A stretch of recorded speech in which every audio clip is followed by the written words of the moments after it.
arrives.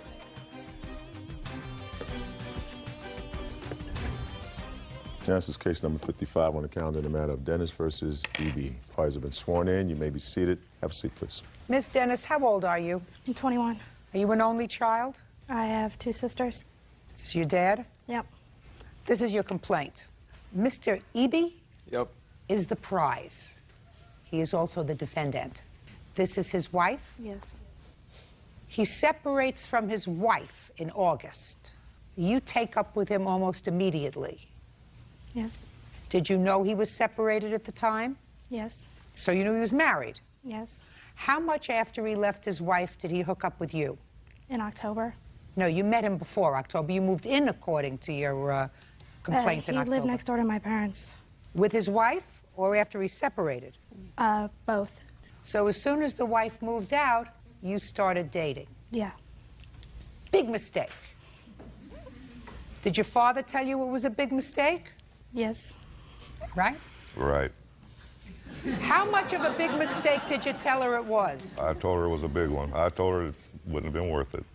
So she moves in with him in October. Now, at that time, did you rented your own apartment? I had my own place still. And when did you become pregnant? November. Birth control sound familiar to you? Yeah. What did you say to her when you found out not only was she living with him, but she was pregnant? They always tell me when I'm on the road, so I'll be calmed down when I get home. What kind of work do you do, Mr. Dennis? Truck driver. Well, then it seems that Mr. E.B. decides to go back to his wife. Your lawsuit for 2 things. For a couple of months' rent that is still owed after he moved out, and for the value of car that you purchased for him, Mr. Dennis. You purchased an old car, $500? Yeah. Now, Mr. E.B. says that the car was a gift and that you paid the bills while you were living there, but after you moved out, you changed the locks and you're not responsible for anything else. Yep. Mr. Dennis, I want you to tell me about the car. She worked first shift, he worked second shift. She was getting off at... Where? She worked at a daycare, and he worked at a place called Cook's Foods. She was getting home about 4:30. He had to be to work by 4:45, which he was always being late. So I told him, I didn't tell him nothing really. I went out, I went to a car lot and asked them if they had a car for about $500. So on the way over to pick up the car, I asked him if he could get insurance on the car. And he said no. So I paid the $500, put the car in his name in case he had an accident. I didn't want to be liable for it. And then so far, smart. And then when they got their income tax money, I was supposed to get my $500 back.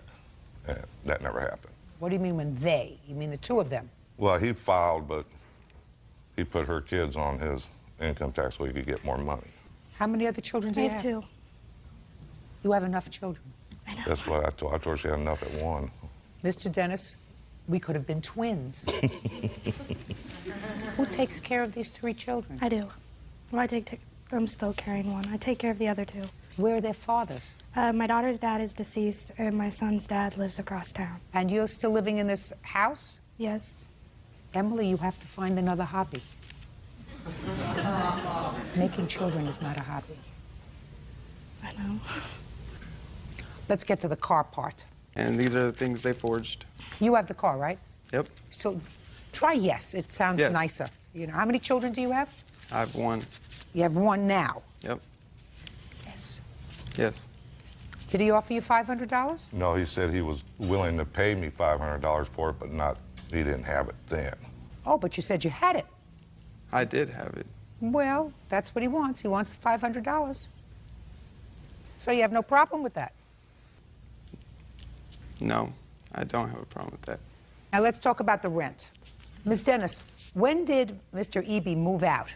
April 9th, he walked out. Why? He told me he's taken his daughter to his aunt's house and never returned. Did you change the locks? No. What month's rent are you claiming that he owes you? Well, I paid April's myself, and I've paid May's. But he wasn't there in May. Well, yeah, Why didn't he pay any of April's rent? because I got my paycheck from work, and I paid it because he was in between jobs, and he didn't have a paycheck at the time to pay it. Did you move out on April? Why are you laughing? Because I never technically moved out of there. I came home, locks were changed When? on the 14th of April. Okay, so how much was your half of the rent? I paid all the rent. In April? Yes. All she gets for a check is from welfare. Who paid April's rent? Do you have a rent receipt for April's rent? Nope. She would have it. Because I don't have nothing because she wouldn't allow me back in the Let me house. see the receipt.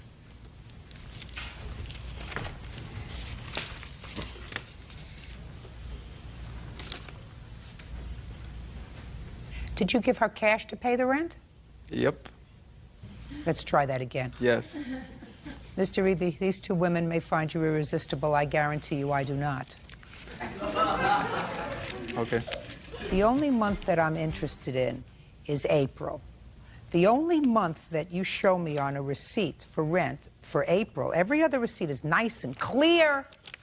The month, the date is nice and clear. The only date that there's something written over is April. I mean, didn't you think that I'd notice that? I picked them up.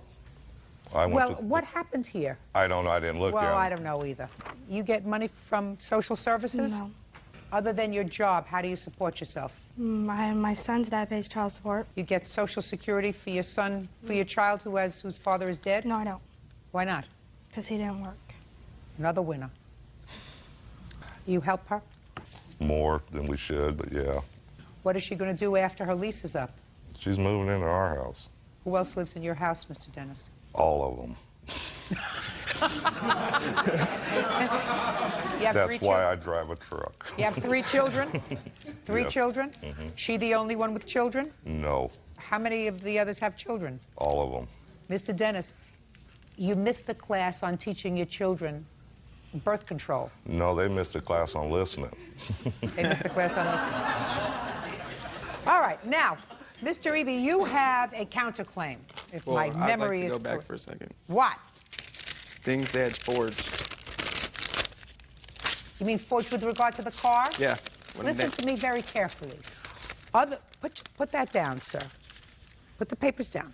Other than the fact that you told me that you agreed to pay him back, and you said to him, here's $500. I'm going to pay you back for the car, I would have ruled in your favor because there was no loan agreement. But you agreed to pay him back. So you're going to pay him back, and I don't care if they forged the Declaration of Independence. You're going to pay him back for the car. I offered him, he said no. Now he says yes. Now you're going to pay him back for the car, not for the rent. She lived there. She's going to take care of the rent, and she has taken care of the rent. Now, let's get to your counterclaim. My counterclaim is for my living room set that she still has, my entertainment stand, TV, VCR, movies, Xbox, etc., washer and dryer. Now, did he purchase all of those things? No, he didn't. Who purchased them? I did. All of them? Yes. Let me see the receipts. I don't have receipts. I didn't think I was going to get into a situation like Well, this. just a second. When you moved into the house, he was already living there. So I want you to be very careful with what you tell me. Your father is a backup, and your father and I are almost soulmates here. Do you understand, Miss Dennis? You moved into his house, and of course, according to you, his wife left. He was still living there, and a couple of weeks later, you move in Yes. with your 2 children. Did he have furniture in his place when you moved in? He gave it all to his wife. Everything? Yes, I even had to provide a bed for his daughter. Mr. Dennis, did Aaron over here have any furniture? Yes, he did. He did, but he Stop doing that. he threw tantrums once in a while, and he'd start throwing his furniture out of the house, and then by the garbage, and then they'd pick it up and haul it off. He did that a lot. What did your daughter move in with? Well, we carried a big screen TV in there, sofa love seat, her bedroom set, her daughter's bedroom set, and her son's bedroom set. That's what we What moved. about a washer dryer? That was already in there. Is that yours? You want it back? Done. What else do you say that's there, sir? TV, VCR, movies, Xbox, couch. Well, just a second.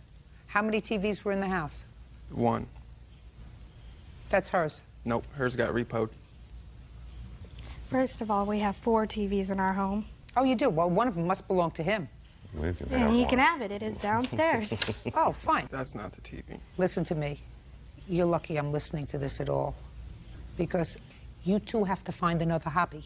Emily Dennis and her father, Rodney Dennis, are suing the father of Emily's unborn child, Aaron Eby, for rent, bills, and the value of a car. Aaron is countersuing for the return of his furniture. Washer, dryer, and TV. He's going to pick it up 5 days from today. Okay. Do you speak to him? No. Do you? No, but I can. I mean, it won't bother me. Fine. Then why don't He you knows my number. make arrangements to go and get it? All right. So, I read your answer, Mr. Eby, and according to you, you're not even sure that this baby that Miss Dennis is having is yours. I have a feeling it is. But I'm sure you're going to do a paternity test, Yes. which is a very good idea. And that means that the two of you are going to be joined in some way for the next couple of decades. So I suggest you start to act responsibly and reasonably towards each other. And he has a very calming effect. At least he did on me, had a very calming effect. So I suggest you keep him as a friend. Do you understand? Yes. Do the right thing with him. He's tried to do the right thing with you. Got it? Yes. Good. You took him back? Yeah, I did. No, I didn't. Yeah, I did is fine. Yes, I Good. did. Shh, say nothing. Sit down. You taking him back is your problem, not mine. Very good. Judgment for the plaintiff in the amount of $500 on the counterclaim. You'll have the property as I outlined it in 5 days, and Mr. Dennis will take care of seeing to it that it's picked up. Kimberly Herzog is suing her former nanny, 24-year-old Sarah Emery, for a loan to pay her bills, lost wages, and daycare costs. Sarah says Kimberly is possessive and controlling. Ms. Herzog, the defendant was working for you as a nanny, and according to your complaint, you loaned her $1,000 because she was having some back surgery. The arrangement was that she was supposed to pay you back. You were going to deduct a certain amount of money when she returned to work from her weekly salary. So far, am I correct? Yes. And she had the surgery, and then, according to you, she left your employment. You want your money back. Correct. And Miss Emery said that you fired her without good cause, and that's why she couldn't pay you back. When did she come to work for you? She started working for me January of 2004. How many children do you have? I have 2. When was the surgery? January Of 2005. 2005. So for the year that she worked for you, from January 2004 till January of 2005, was her work satisfactory? Yes, until the very end, which actually led to the dismissal. I had spoken to her on multiple occasions About what? about making my child sit on a couch for 3 hours while my other child was sleeping. That's not true. When did she borrow the money from you? She borrowed the money on January 14th. So she borrowed the money after you had conversations with her about her performance, her Yes. work performance. Was she scheduled to be out of work for any period of time? Yes, she took 2 weeks off. And there is no issue as to whether Ms. Herzog loaned you the money. Correct. Well, now I'll hear your defense. Okay. In January, I gave my 2 weeks after I came back to work on Monday. Tuesday night, I had called her and I told her I was going to stay with my sister, and she got angry at me and told me that I had to stay at her house. Well, was it your usual routine to sleep at her house? Or Yes, I was a live-in nanny, so I stayed at her house. So why were you going to stay at your sister's house? It was, she expected me to hang out with her and spend time with her at night when I was off duty.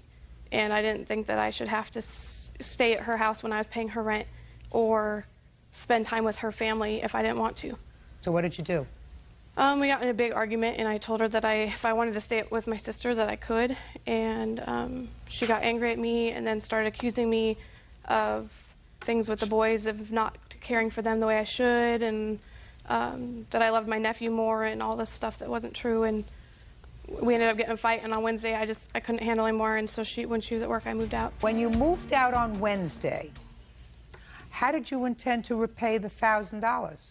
I was going to make payments from, I gave her 2 weeks notice, and I was going to be able to get a job within that 2 weeks and pay her back.